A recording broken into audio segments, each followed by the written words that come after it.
The Capitol Grill in downtown Boston was packed for a Tuesday evening.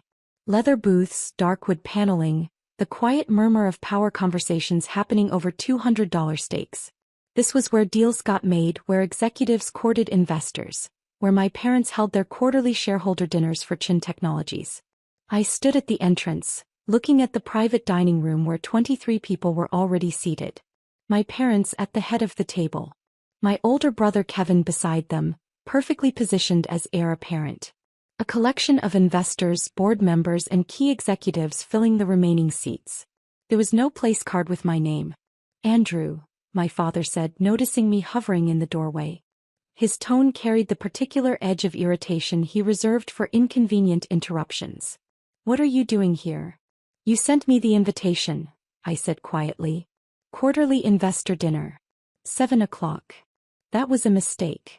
He didn't even stand up, just gestured dismissively from his seat. Sarah from my office must have added you to the distribution list by accident. This dinner is for actual investors. My mother looked up from her conversation with the CFO. Andrew, honey, this really isn't appropriate. These dinners are business-focused. You wouldn't understand the discussions. I'm a shareholder, I pointed out.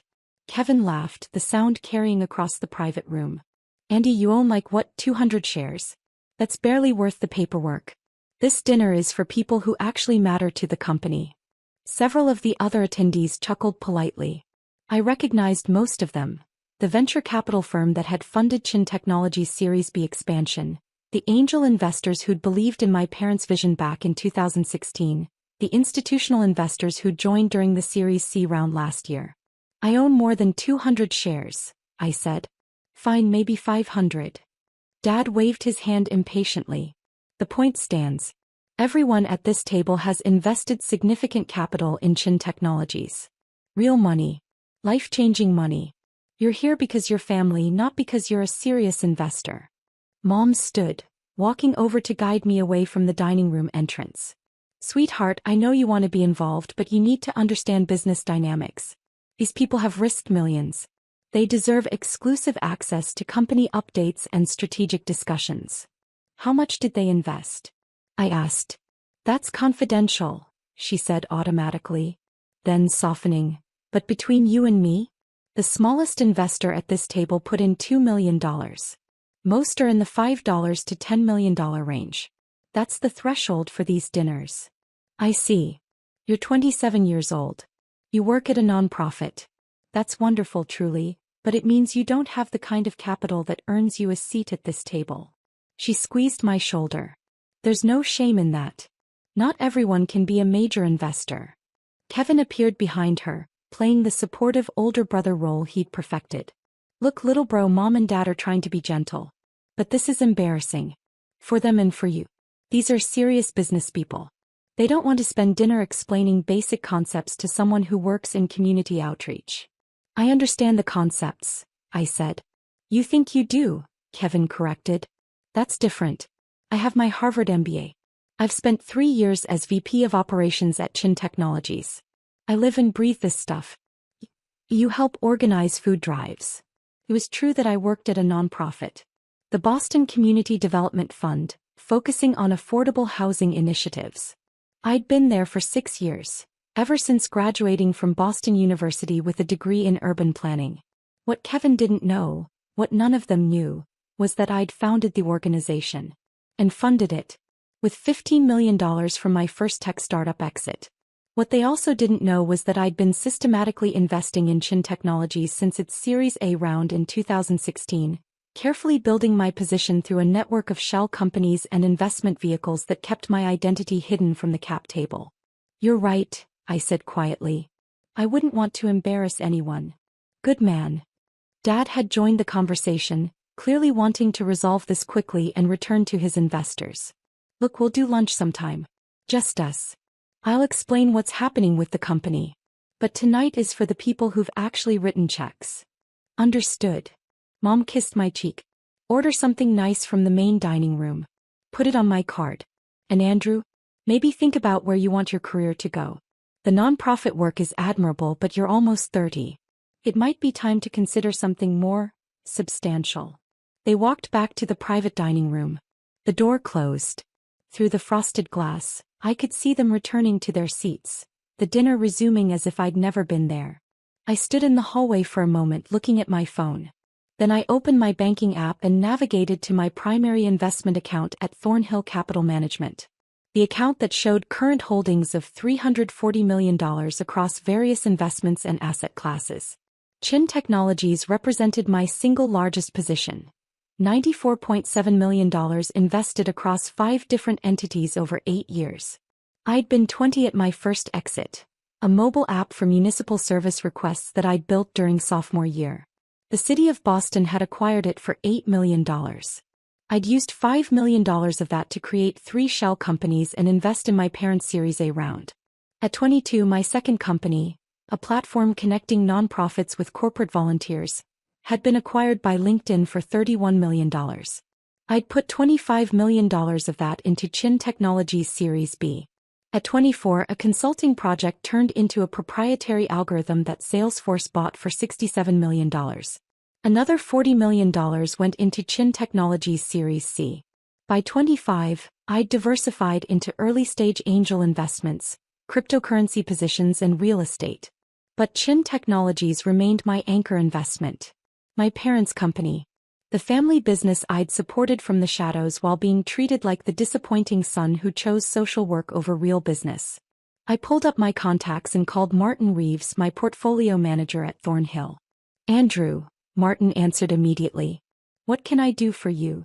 I need to liquidate my Chin Technologies position. All of it. Every entity. There was a pause. That's $94.7 million across 5 investment vehicles. May I ask why? Personal reasons.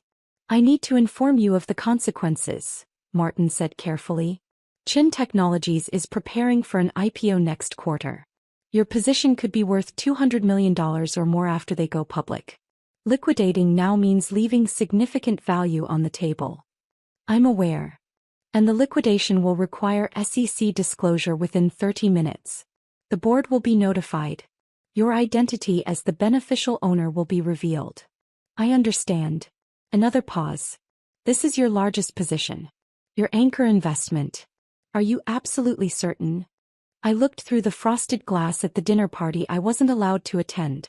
At my parents laughing with their real investors. At Kevin holding court, the golden child who'd done everything right. Execute the sale, I said. All 5 entities. Immediately. Confirmed. I'll begin the process now. Andrew. For what it's worth, I'm sorry whatever happened to precipitate this decision. I ended the call and opened my secure messaging app, texting my lawyer Patricia Montgomery. Andrew, liquidating full Chin Tech position. We'll need documentation of beneficial ownership across all entities. How quickly can you compile? Patricia, I have everything ready to go. Updated this morning per standard quarterly review. Give me 20 minutes to finalize disclosure documents. This is really happening? Andrew, yes. Patricia, they have no idea, do they? Andrew, none. Patricia, this is going to be spectacular. Stand by. I walked to the bar in the main dining room and ordered a whiskey. Neat. The bartender poured Macallan $18.45 per glass. I paid cash. My phone buzzed with the first notification. Martin, Phoenix Holdings LLC liquidation initiated. $23.4 million processing. I sipped my whiskey. Martin, Cascade Ventures LP liquidation confirmed. $19.2 million transferred. The whiskey was smooth, smoky, expensive. Martin, Sterling Capital Partners sale executing. $18.8 million processing. Through the bar's speakers, Sinatra was singing about doing things his way. Martin, Redwood Investment Group liquidation complete. $16.7 million transferred. I ordered a second whiskey. Martin, Summit Equity Holdings final sale confirmed. $16.6 million transferred. Total liquidation, $94.7 million. All positions cleared from Chin Technologies. My phone rang. I didn't recognize the number, but the Boston area code suggested it was someone from the dinner. I declined the call. It rang again. Different number. I declined again. A text message appeared from Kevin. Call me right now. Another text from my mother. Andrew, we need to talk. Please call immediately. My father. Come back to the restaurant. No. I ordered a third whiskey and pulled up Patricia's message. Patricia. Disclosure documents filed with SEC. Board notifications sent. Beneficial ownership records attached. You're about to become very popular. She'd attached a PDF. I opened it. Chin Technologies Incorporated Beneficial Ownership Disclosure filed pursuant to SEC Rule 13D1. Reporting person, Andrew James Chin. Investment entities and holdings. Phoenix Holdings LC, 2,847,332 shares, $23.4 million. Liquidated. Cascade Ventures LP, 2,334,109 shares, $19.2 million. Liquidated. Sterling Capital Partners, 2,286,477 shares, $18.8 million. Liquidated. Redwood Investment Group, 2,031,055 shares, $16.7 million. Liquidated. Summit Equity Holdings, 2,019,834 shares, $16.6 million. Liquidated. Total position, 11,518,807 shares. Percentage of company, 31.7%. Total investment value, $94,700,000. Status, complete liquidation, all shares sold. My phone was ringing constantly now. Calls from my parents, from Kevin, from numbers I didn't recognize that were probably board members or executives. I let them ring. The bartender refilled my water glass. Popular evening? You could say that. My phone buzzed with an email notification. The subject line read, Urgent. Emergency board meeting, all directors required. I wasn't a director, so I ignored it. Another email, this time from the Chin Technologies Investor Relations account. Significant shareholder disclosure, immediate review required. I was finishing my third whiskey when my father appeared at the bar. His face was red, his breath coming in short gasps like he'd run from the private dining room. What the hell did you do? He demanded. I sold my shares, I said calmly. Your shares? Andrew, you just tanked our IPO. The bartender quietly moved to the other end of the bar, sensing the conversation was about to get intense. I sold my shares, I repeated. I'm allowed to do that. I'm a shareholder. You're not just a shareholder. Dad's voice was rising. According to the disclosure that just hit our board's inbox, you owned 32% of Chin Technologies. You were our largest investor. Correct. How is that possible? You work at a nonprofit. I work at a nonprofit I founded with $15 million from my first company exit, I explained. I've had 3 successful startups. Total exits, $106 million. I invested $94.7 million of that in Chin Technologies across 8 years. Mom had joined us now with Kevin right behind her. Several other dinner attendees were filtering into the bar area, their expressions ranging from shocked to furious. You've been our anchor investor this entire time? Mom's voice was barely a whisper. Yes. Phoenix Holdings, Cascade Ventures, Sterling Capital, Redwood Investment, Summit Equity.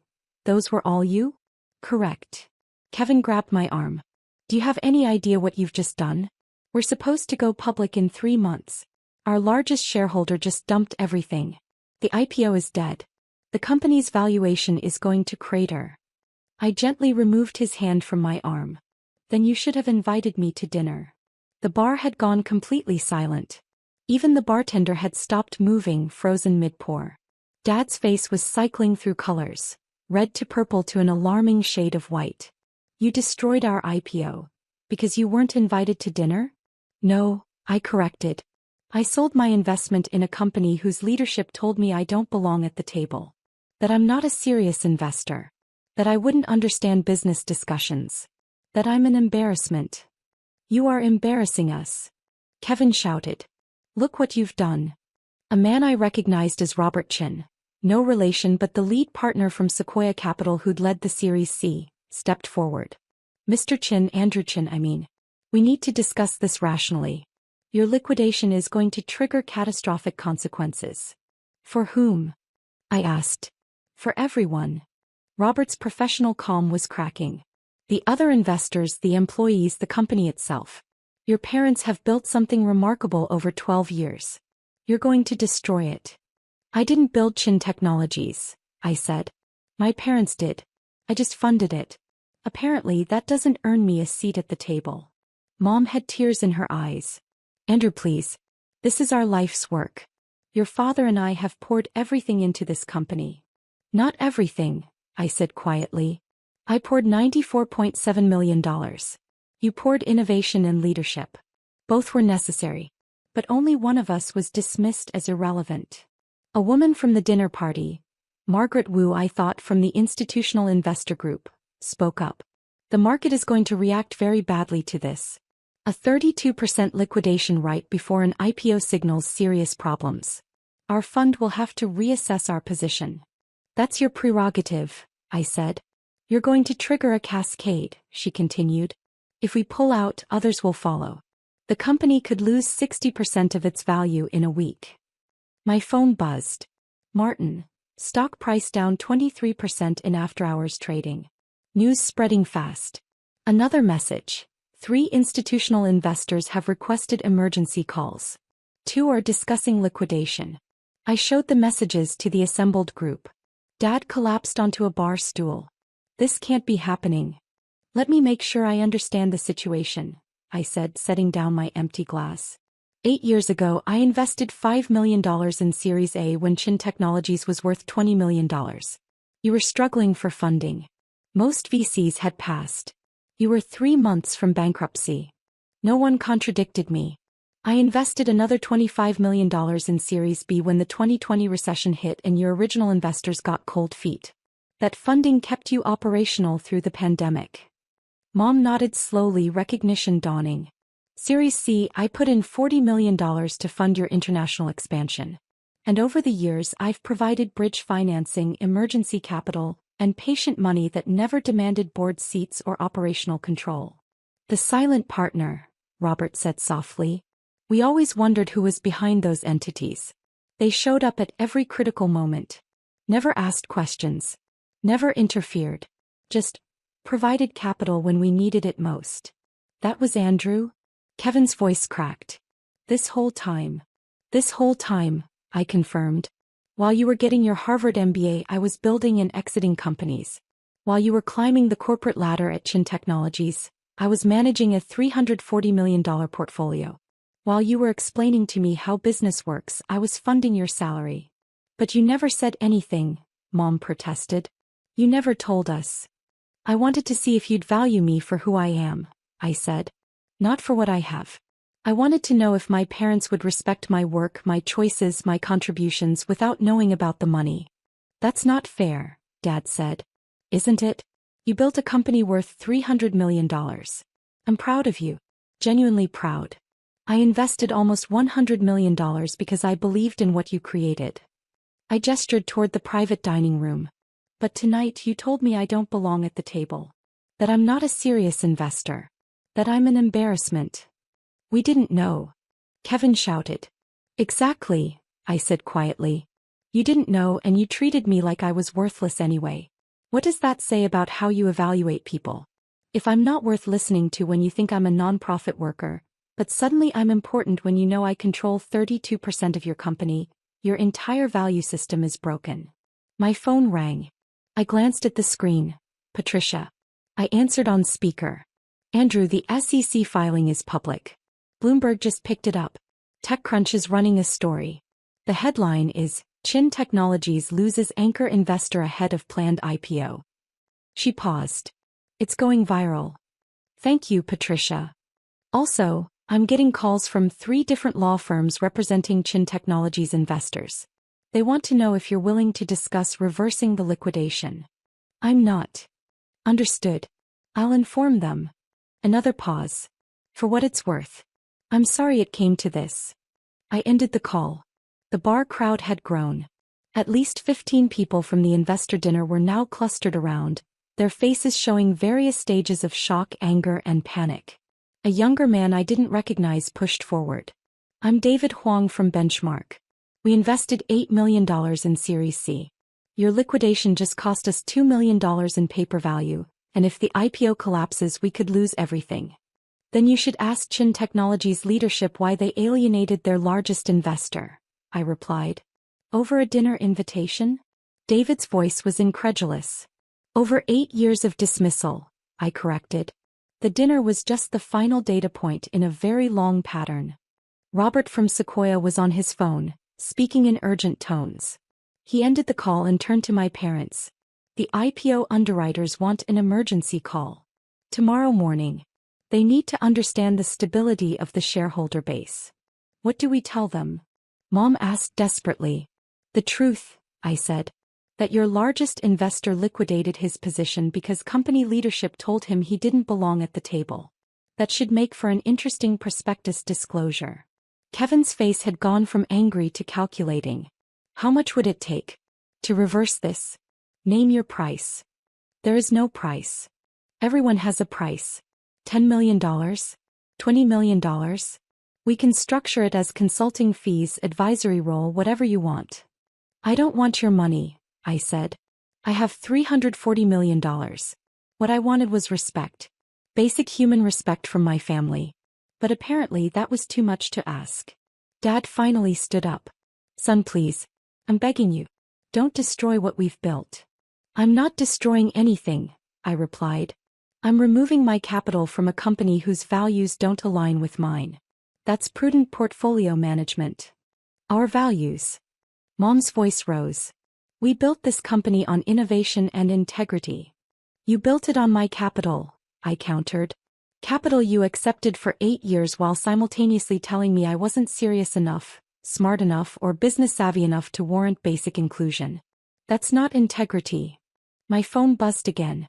Martin, stock down 31%. Trading volume surging. Market expects further drops. Margaret from the Institutional Investor Group was also on her phone. She ended her call with a grim expression. Our investment committee is recommending liquidation. If the anchor investor has lost confidence, we can't justify maintaining our position. No. Dad grabbed her arm. Margaret, please. This is a misunderstanding. A family issue. The company fundamentals are strong. The fundamentals don't matter if the cap table is collapsing, she replied. We invested because we trusted the shareholder base. That trust is gone. Another investor spoke up, James Park from Excel Partners. We're out too. I'm sorry, but we can't take this level of uncertainty into an IPO. We'll be filing liquidation paperwork tomorrow. One by one, the investors began announcing their decisions. $8 million liquidating. $12 million pulling out. $15 million requesting emergency board meetings to discuss exits. In the span of 10 minutes, I watched $67 million in investment commitments evaporate. Kevin had gone pale. This is financial suicide. For all of us. Andrew, you're destroying your own investment. I already liquidated, I pointed out. At $8.22 per share. You'll notice the current after-hours price is $5.67. I exited at a profit. Everyone else is going to take a loss. You knew this would happen, Robert said slowly.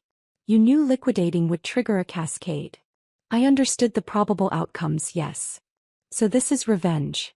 No, I said. This is consequences. There's a difference. Mom was crying openly now. Andrew, I'm your mother. Doesn't that count for something? It counted for $94.7 million, I replied. Which I invested because you're my mother. Because I believed in you. Because I wanted to support the family business. But at some point you have to ask yourself, what's more important? Your son, or the version of your son you wish existed? That's not fair, she sobbed. You're right, I agreed.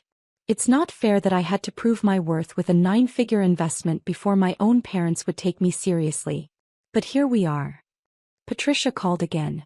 I answered on speaker. Andrew, the story is exploding. Wall Street Journal, Forbes, Financial Times, everyone's covering it. The narrative is, family rift destroys tech IPO. Chin Technologies' PR team is getting destroyed. And? She hesitated. And what? Several of your portfolio companies have reached out. They want to express support. They're offering to invest in your next ventures. They're also saying, and I'm quoting here, "This is why we trust Andrew Chin. He doesn't tolerate disrespect, even from family." The bar crowd murmured at that. "Thank you, Patricia. Send them my gratitude." I hung up and finished my water. Dad's voice was hoarse. "What do we do now?" "You continue building Chin Technologies," I said. "Without me. You find new investors who meet your standards. You explain to the IPO underwriters why your largest shareholder liquidated. You rebuild trust with the market. It'll take time, but you're capable leaders. You'll figure it out." "And you?" Mom asked. "I'm moving my capital to investments that appreciate competence regardless of its packaging," I said. "I have 17 companies in my portfolio that value my input.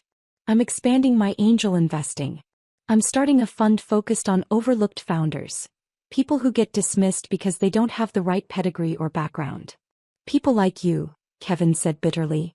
"People like me," I confirmed. "People who build real things while being told they're not serious enough. People who prove themselves through results, not credentials." Robert stepped forward one more time. "Andrew, I've worked in venture capital for 23 years. I've seen brilliant founders destroy companies over ego. I've seen families torn apart over money. This feels like both." "Then you've misunderstood," I said. "This isn't about ego or money. It's about dignity. It's about being seen. It's about not spending 8 years as someone's safety net while being told you're not strong enough to stand at their side." I stood up, leaving cash on the bar for my drinks and a generous tip. "The liquidation is complete. The SEC filings are public. My position is gone. Chin Technologies will survive or it won't, but either way it's no longer my problem." I walked toward the exit. "Andrew." Dad called after me. "You're still my son. That doesn't change." I turned back to look at him, at both my parents, at Kevin, at the assembled investors who'd spent the evening enjoying a dinner I wasn't allowed to attend. "You're right," I said. "I'm still your son. Which is why this hurts. Which is why I spent 8 years hoping you'd see me. Really see me. Not the disappointing kid who chose nonprofit work. Not the embarrassment who doesn't understand business. Just me." "We see you now," Mom whispered. "No," I corrected gently. "You see my bank balance. There's a difference." I left the restaurant. Outside, Boston's financial district glittered with evening lights.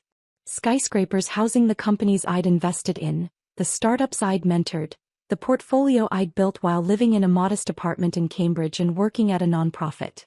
My phone buzzed with a message from Martin. "Martin, final accounting complete. Chin Technologies liquidation profit. $37.2 million on initial $57.5 million investment. 64.7% return over 8 years. Where do you want me to reallocate?" I walked toward the T station typing my response. "Andrew, find me companies founded by people who were told they weren't good enough. People who built something despite being dismissed. People who proved that competence doesn't require permission. Martin, I know at least 12 companies that fit that profile." Setting up calls. Another message, this time from Patricia. "Patricia, your parents' lawyer just called. They want to discuss a settlement. They're offering board positions, equity adjustments, whatever it takes. Andrew, tell them to save their energy. The capital is gone. The relationship was gone 8 years ago. I just finally accepted it tonight." Patricia, understood. "For the record, I'm proud of you."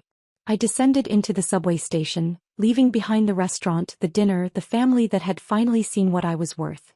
But only after it was too late to matter. My phone rang one last time. "Kevin." I answered. "I hope you're happy," he said, his voice tight with rage. "You just destroyed 12 years of work because your feelings were hurt."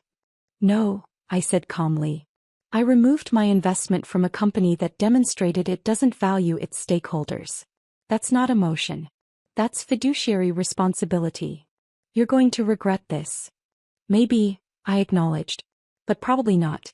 See, Kevin, I spent 8 years regretting being born into a family that only valued me for credentials I didn't have. Tonight I stopped regretting that. Tonight I chose to value myself on my own terms. That's selfish." "It's self-preservation," I corrected. "There's a difference." I ended the call. The train arrived. I boarded, finding a seat by the window. Around me, people were living their lives. Students studying, professionals commuting, couples planning their evenings. None of them knew that I'd just liquidated $94.7 million and triggered the collapse of a billion-dollar IPO. None of them knew that I'd spent 8 years funding my family's success while being treated like their biggest disappointment. None of them needed to know. Because the best revenge isn't destruction. It's indifference. It's walking away from people who don't see your value and finding people who do. It's taking your $340 million portfolio and investing it in founders who understand what it's like to be underestimated. It's building something new on your own terms without waiting for permission from people who'll never grant it. The train crossed the Charles River and I watched my reflection in the dark window. A 27-year-old nonprofit worker who'd just reshaped the Boston tech landscape with a single phone call. My family had built Chin Technologies. I'd funded it. And now I'd freed myself from it. The family business would survive or collapse on its own merits. But I was done being the invisible foundation that no one acknowledged until it cracked.